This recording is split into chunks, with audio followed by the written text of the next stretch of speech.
Okay, you have seen what are fractions, part of a whole, and then what are proper fractions and what are improper fractions. Now let us see how to represent these fractions on a number line. Number line, you all know how a number line is. Fractions on a number line. These concepts you have studied in class 6. We are just revising them so that we can build on it. Okay. What a number line is?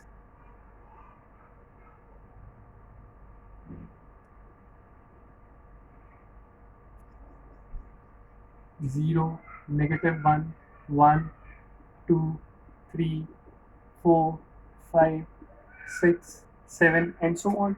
This is one number line that we are having.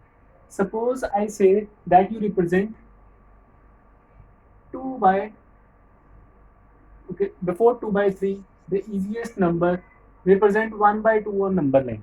How to represent this 1 by 2? This is a fraction. How to represent this fraction on number line? I told you the denominator says that into how many parts one complete whole is divided. So this is 1 unit. Now we are going to divide this 1 unit into 2 equal parts. I have divided this 1 unit into 2 equal parts. And they ask you to consider one part out of 2. So one part out of 2 is over here. Suppose you want to, they ask you to represent 2 upon 3. Denominator represents into how many parts 1 unit is being divided. This is one whole, 1 unit is being divided over here into 3 equal parts. So here we have to divide it into 3 equal parts. And where will be 2 upon 3? 1 part out of 3. This is 2 upon 3. And obviously this is 3 upon 3, or can be called to be as 1 also. So in this way we can represent a fraction on a number line. Now suppose we are having a improper fraction. Suppose you want to represent this 5 upon 3 on the number line. So one way is that you divide all, okay, over here also we can see that 1 unit is being divided into 3 equal parts. Let us make this number line a little straight. -1, 0, 1, 2, 3, 4, 5. One whole is divided into 3 equal parts. This is divided into 3 parts. This is divided into 3 parts. This is divided into 3 parts. Every one complete unit is divided into 3 equal parts. And we want to consider 5 parts.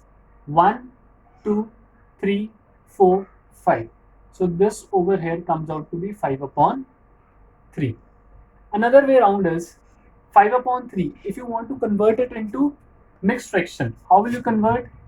5 divided by 3, 3 ones are 3, 2 in denominator, okay, 2 as remainder. So 1 whole, 2 upon 5. So 1 complete means 1 part is complete. After that, 1 whole, 2 upon 3. 1 part is complete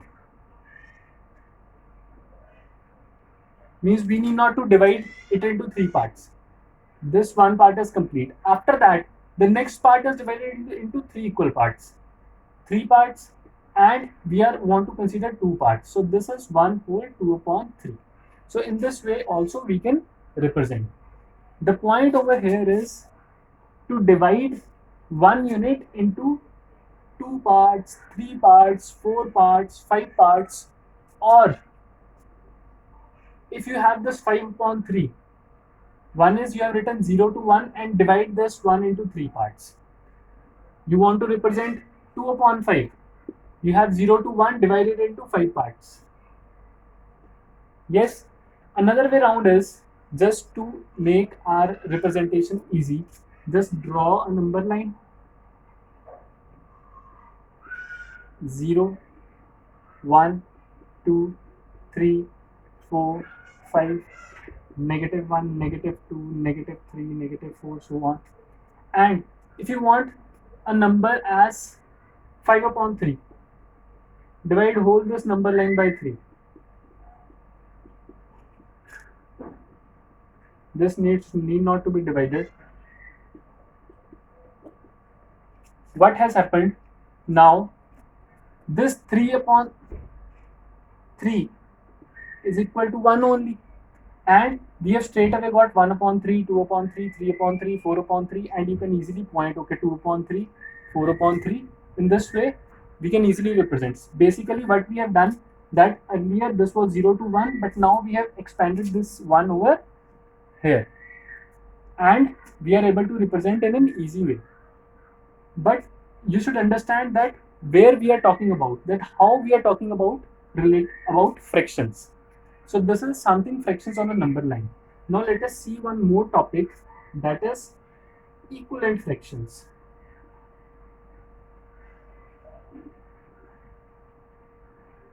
Equivalent fractions. Suppose I am having one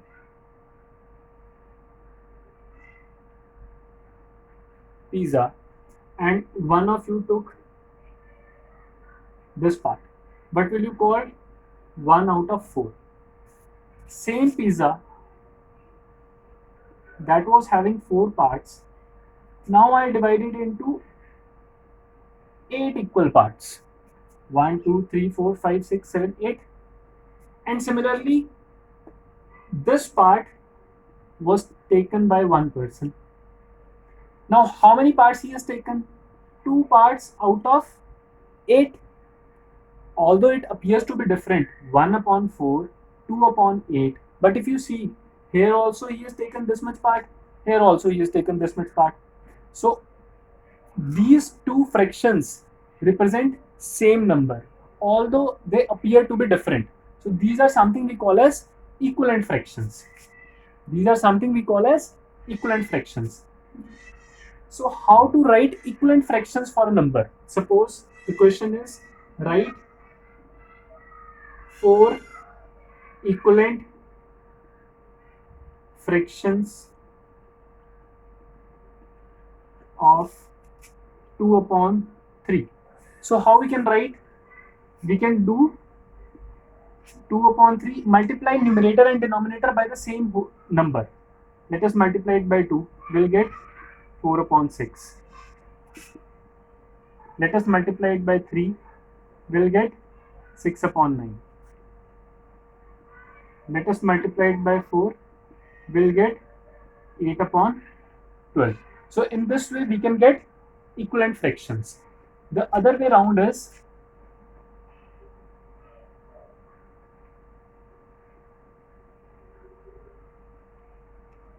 suppose they say that 8 upon 12. If you can divide it by a number, means there is some common factor between 8 and 12. Let us divide it by 2. So we'll get 4 upon 6. Is there any common factor? Yes. Divide by 2. 2 upon 3. So these are also equivalent fractions. So what we are doing, how we can get equivalent fractions?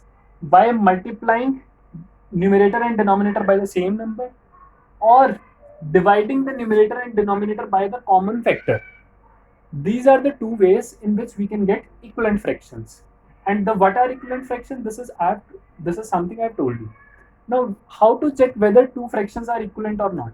Suppose they are given 4 upon 6 and 2 upon 3, and they ask you that tell whether these fractions are equivalent or not.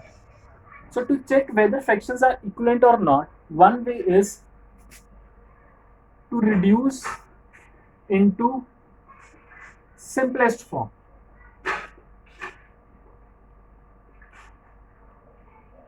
To reduce into simplest form. Simplest form, as you all know, that in which numerator and denominator is not having any common factor other than 1. 4 upon 6 and 2 upon 3. Suppose the question is you check whether 4 upon 6 and 2 upon 3 are equivalent or not. So what we will do, we will reduce it into simplest form. What is simplest form? In which numerator and denominator is having no common factor other than 1. Okay, here numerator is in 4 upon 6. 4 is numerator. What are factors of 4? 1, 2 and 4. What are factors of 6? 1, 2, 3 and 6 obviously. So what are the common factors between 4 and 6? 1 is common factor and 2 is another common factor. I told you there should not be any other common factor except 1. So 2 is a common factor. Let us divide it by that common factor. When it is a factor, then we can divide it by that number. So 4 divided by 2 is 2, 6 divided by 2 is 3. This is the simplest form. 2 and 3, there is no common factor, so it is already a simplest form. Then we can compare. Suppose they say 6 upon 18 and 1 upon 5. Check whether they are equivalent or not. Reducing 6 upon 18 into simplest form, divided by 6 divided by 6, 1 upon 3, and here it is 1 upon 5, not equivalent. So in this way we can check whether two fractions are equivalent or not. At the same time, there is one more way to check two fractions are equivalent or not.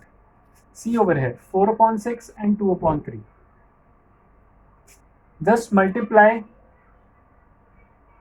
numerator of first and denominator of second, and numerator of second and denominator of first. First, numerator of first is 4, denominator of second is 3, it comes out to be 12. Numerator of second is 2, denominator of first is 6, it comes out to be 12. So these two things are coming out to be equal. So we can say that two fractions are equivalent. So this is another way of checking whether two fractions are equivalent or not. So this was something about equivalent fractions. These concepts you have already studied. So we can move a little faster, and we will also see what are like and unlike fractions today only.